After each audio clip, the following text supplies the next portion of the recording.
Hello everybody, this is Fernando for the latest Urban Legends video. Well, this is a very interesting suggestion. I've never come across this urban legend before, but after reading all the information tied to it, I was surprised by how similar it is to one of my favorite movies of all time, which was Event Horizon. If you haven't seen Event Horizon, it's a great movie, phenomenal movie, very eerie, very horror related, very psychological related. It's one of those films where it's not just about easy scares, where it's the kind of stuff where there's a loud bang or a loud noise or some bright lights that all of a sudden surprise you. No, instead it's about the disturbing factor that can be uh, anything involving atmosphere or anything involving psychology within human beings. So great movie. And so when I read this particular urban legend, I realized maybe that's where the Event Horizon came from. Who knows? Maybe it was influenced in some way. And what I'm talking about is the urban legend that's known as the Ourang Medan Mystery. And basically, the Ourang Medan Mystery is it was a ship with some crew members that went missing, and it was eventually found, but the state that these crew members were found, it was absolute horror. I mean, this is the kind of stuff where the crew that discovered the Ourang Medan ship and then the crew inside it, they were absolutely horrified to see the condition that these corpses were found in. Sounds very familiar, when it comes to the movie The Event Horizon, so that's why I wanted to share this with everybody here.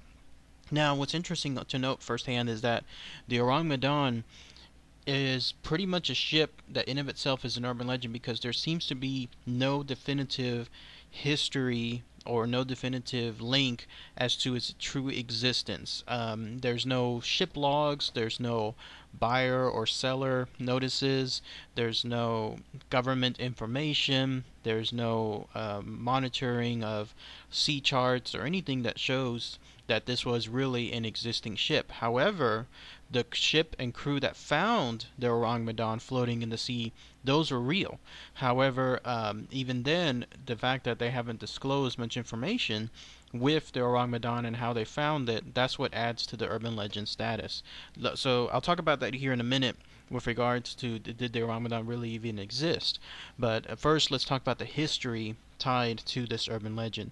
It's not too far off, so it's not an urban legend that's hundreds of years back, but rather this occurred right after the onset at the end of World War II, and you're looking at a time period around the 1945, 1946 era, in some cases 1947. And what had happened was, shortly after the end of World War II, some of the American ships were there in and around Malaysia, either doing usual patrols or just making sure that the end of the war was happening correctly. And on one night, somewhere around 1946, again 1947, this particular night, there was a distress call or distress signal that was sent out to nearby ships, and one of the receiving ships was an American ship by the name of Silver Star. And the distress signal was as follows. I mean, this was a Morse code, so this was the usual SOS Morse code distress signal that was popular at the time. And when these signals are sent out, back then they weren't just sent out, let's say, to one specific ship or another specific ship, involving radar. No, instead it was blanketed. It was just sent out blindly to everybody, and so whoever was around that area could pick up this signal, and several ships did, in fact. In fact, there were other ships that were on that same Malaysian trade route just going about their business because they were actually doing business, like they were sending supplies or receiving supplies, and in this case the Silver Star was just there monitoring the area. So this is what happened on that night. The people there on the Silver Star, they came across this signal, and the Morse code played out as follows. First it was a standard SOS distress, and then it stated in detail, all officers including captain are dead, lying in chart room and bridge, possibly whole crew dead. And then there was a burst of indecipherable Morse code, so unknown what exactly that Morse code was related to, but then it was followed by one final message, 2 words, and this is from the same person, whoever this was that was aboard that SS Ourang Medan. This is what they ended that signal with. They stated, "I die," and then that was it. That was it. There was no further communication by anybody. The distress signal was received. The people there on the Silver Star tried to respond back, tried to send signals back, but they couldn't. They could. But there wasn't any response back from, in this case, the ship. And so at that point, that's when the captain of the Silver Star ordered and said, let's try to find this ship. And they were actually able to do so. They were able to triangulate the source of the broadcast and find the location near and around the area of where it came from. But quite creepy, isn't it? Again, the distress signal was sent out. It was received. It was just quick captions. All officers, including captain, are dead, lying in chart room and bridge, possibly whole crew dead. But it was that last part, whoever was sending this, stating that grim message that said, I die, and then that was it. That's what made this so cheery, so eerie and horror related. So the broadcast was sent out. The captain ordered the ship to find it. The ship was found, and it was found near and around the area in Malaysia out towards the sea. And when they came across the ship, they found that it was there just floating by. Like there wasn't anybody, like the ship wasn't necessarily going on a due course. Rather, it was just rising and falling with the waters themselves. In fact, it was towards an area called the Malacca Strait that the ship was found. So the Silver Star pretty much came on board, and some of the personnel there from the vessel, they jumped on, and when they did so, they first tried to hail the crew to see if anybody would respond. Maybe they were using the usual Morse code, and maybe they were using also the flashing lights to try to see if anybody else could respond. But when that didn't happen, then that's when the captain ordered that a boarding party would be assembled, and they went on board. However, when they came on board, this is where everything tied to the Ourang Medan takes on the urban legend status. They did not realize that what they were going to see was anywhere close to the horror that was going to surprise them, and this is what it was. They found all throughout the entire ship. First, nobody was alive on board the vessel. So what they found all throughout the entire ship were corpses, and they realized that this was actually a Dutch crew. This was a Dutch ship. How they came about to it, I guess they found the name, maybe they found some of the personnel, maybe some of the IDs, some of the names, the way they sounded, but they realized that this was a Dutch crew. And there they were, all strewn about, just completely dead, none of them seeing single live. But here's the most distinguishing part. Every single one of these Dutch crew members had, in their last moments of death, they had their eyes wide and their arms were grasping forward as if they were trying to push away some unseen thing or some unseen person or even some unseen entity. And then their faces were twisted in such a way as if they were, in their last moments of death, they were going through the most horrible agony and horror in their lives. I mean, we're talking like the kind of thing where if somebody saw the most unbelievably scary thing in their life coming straight towards them, then that's the expression that all these crew members had. There wasn't a single one that didn't have this expression. Every single one of them had it. That's the creepy part. I mean, why would they have this? There was no evidence of anything that would lead the Silver Star crew to see what caused this to the men. There were no marks, there were no damages, there were no burns, there was nothing, no claw marks, no let's say usual telltale sign of a fight or a struggle, no gunshots, nothing. Even the dog that was there, the ship's dog, was found dead, and it too, its face was frozen in a very horrible grimace, like it too was experiencing something so horrible in the last moments of its life. And again, every single crew member was to this point found in that similar manner. Very, very creepy. I mean, it kind of ties into the Atlof Pass, the incident that I talked about a couple months back, and how strange some of those members there were found. But in this case, this affected every single one of the crew members there on the Ourang Medan. So the captain, then once they boarded and they found all this, they went about to try to find anything, try to find reason for this. They did come across the person that made the original SOS signal, and he was still there at his post. His fingertips, in fact, were still resting on the telegraph, which goes to show that when he was typing away and he sent that last cryptic message, "I die," he literally meant it. Like, this was the moment that he was going to die, because the way he was found, again, his finger was still right there on the telegraph. Creepy, creepy stuff. And then so they went about trying to find other things, and finally the search ended up going towards the bottom of the ship, towards the boiler room, and then that's when they noticed another distinguishing thing. All the American crew members there who had boarded first, when they came on, it was dreadfully hot outside. It was, temperatures out there were in the 110 degrees is what people reported. And when they went inside the boiler room, expecting things to be much, much hotter, considering that there's no open air and that everything is fully enclosed, metallic.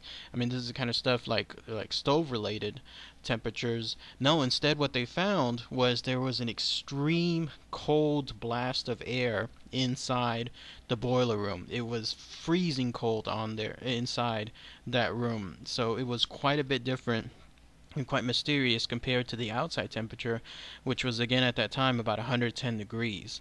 And so they came about, and they still couldn't find anything. No foul play, no evidence of anything, no explosions, nothing as far as anything that could tell them what's happening to this crew, other than the fact that the corpses, the way they were found, they were in a decaying mode, so it told them that the way they died must have been a little while back. Finally, the captain of the Silver Star said, "All right, let's go ahead and we'll just take the ship with us." And so they were going to tether this boat, the Ourang Medan, to the Silver Star and just basically tow it back.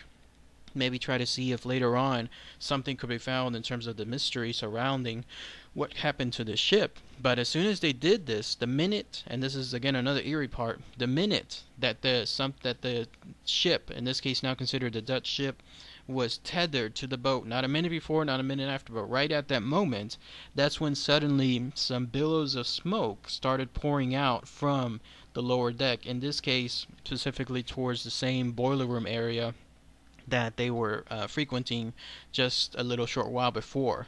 And whenever they did that, it was to the point that the Silver Star crew was realizing, hey, something big is going to happen. And so before they could do anything else in terms of trying to secure the ship further, the choice was made to instead cut that tether line and then try to make it back to the Silver Star in time. And no sooner did that happen, that the crew, the boarding party, got back to the Silver Star and boarded the Silver Star, then the Ourang Medan experienced a huge explosion. It was with such tremendous force that the people there described it as the ship itself being lifted from the water, and then once it landed back onto the ground, or back into the water, that's when it sunk, and it swiftly sunk, never to be seen again. Another eerie part, the idea that whatever these circumstances as far as the billows of smoke, that didn't happen anytime before or after the ship was going to be towed back to the sea to try to find out what caused the mystery of its disappearance first and then the death of the crew. But again, the minute that occurred, then that's when the ship suddenly, I guess you could say, like, almost took a life of its own and decided it was not going to have that happen. And that's when that billows of smoke happens, and then whatever happened as far as the explosion, it was enough to cause the ship to later sink. And that was it. That's the history of the Ourang Medan. That's what happened in terms of its existence. It hasn't been found to this day anywhere at all, obviously because of the way the seas are in and around the Malaysian area. It would take a sophisticated crew with lots of money to try to find one single ship, one single speck in the middle of all that sea. And so to try to do so, especially now after almost 70 years later, it would be very, very difficult. So whatever mystery, whatever urban legend status was with that ship, it basically went into the sea straight towards the ground all those years back. So what was the Ourang Medan itself? I had talked about at the very beginning that there's a lot of mystery as to whether this ship even existed. And these are people that have gone into great length to try to investigate the Ourang Medan and what it is. There's still no official kind of paperwork as to the existence of the Ourang Medan, because for all intents and purposes it could have been an unclassified ship. And the reason why people speculate as to this is because apparently the Ourang Medan may have been a ship that was smuggling not necessarily illegal stuff, but stuff that isn't necessarily on the safe route. And what I'm talking about is there might have been a ship that was smuggling chemicals especially that were prominent during World War II, especially during the chemical warfare age. And the Ourang Medan may have been a ship that was hired specifically for that. So when you have a ship that's carrying either classified or highly restricted materials, either legally or illegally, then you're dealing with a ship that's going to remain undocumented. That's why even after all these years, there still hasn't been much proof as to its existence. As far as the chemicals that it was containing, some people have speculated, and again, these are the people that have done exhaustive research, but it may have been carrying either a lethal cargo of potassium cyanide, or in some other state also nitroglycerin, and other state as well sulfuric acid. And all of these things, again, were being done for the purpose, again, this is all speculated, but for the purpose of, during the wartime era, that this, even with the war ended, there were still countries that were wanting to actively purchase or sell these kind of chemicals. And so when you have an undocumented ship like this, what perfect vessel than to have this? And then when you're dealing with a Dutch crew that probably was all hired just for the money. I mean, these are people that they're not officers, most likely. They're not people in some kind of naval program. They're just people being hired to do a high risk job, but for high money. Then you're dealing with people that could in some cases be considered, I hate to say it, but it could be considered like expendable. So maybe that's why the crew, the Dutch crew, these were people that there haven't been any history found to them because of the nature of the business.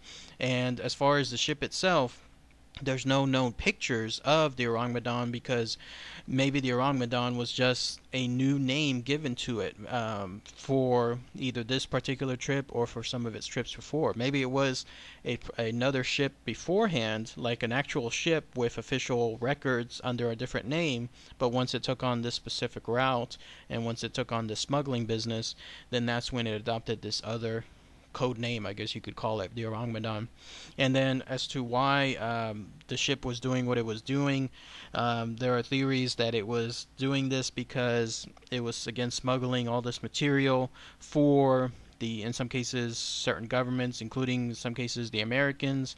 It's pretty far out. You have to go into, I mean, I'm not going to go into this particular detail, but if you look at the information, just type in the Ourang Medan Mystery, you'll start seeing that there are tales tied to World War II, Unit 731 from the Japanese, and also about certain departments within the American government, General Douglas MacArthur, all of this about trying to find out information about special like war departments. It's out there, so please, if you're interested, take a look.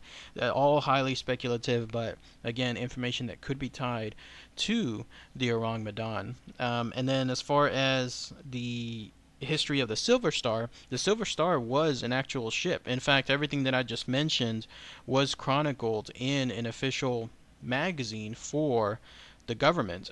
It was an official naval magazine sometime in 1952, May 1952. It was an article that was called Proceedings of the Merchant Marine Council, and this was a magazine of sorts that was published by the United States Coast Guard, and they were the ones that first actually talked about the Silver Star encountering the Ourang Medan, and this was in fact a quote found within that article about finding those Dutch crewmen. It said, "Their frozen faces were uptorted to the sun, staring as if in fear. The mouths were gaping open and the eyes staring." So creepy stuff. The fact that this is again chronicled by an official U.S. newsletter or magazine or whatever from the United States Coast Guard, it doesn't get as more official as that.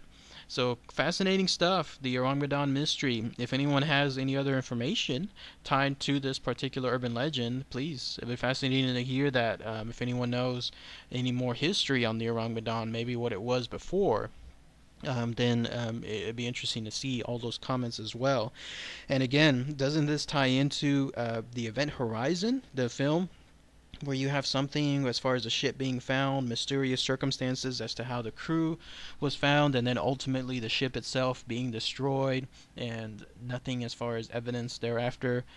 Pretty close stuff. So that's why, again, I gladly picked this one because of the rich history tied to the Ourang Medan and the Event Horizon. So, all right, everybody. Thanks again as always. Take care.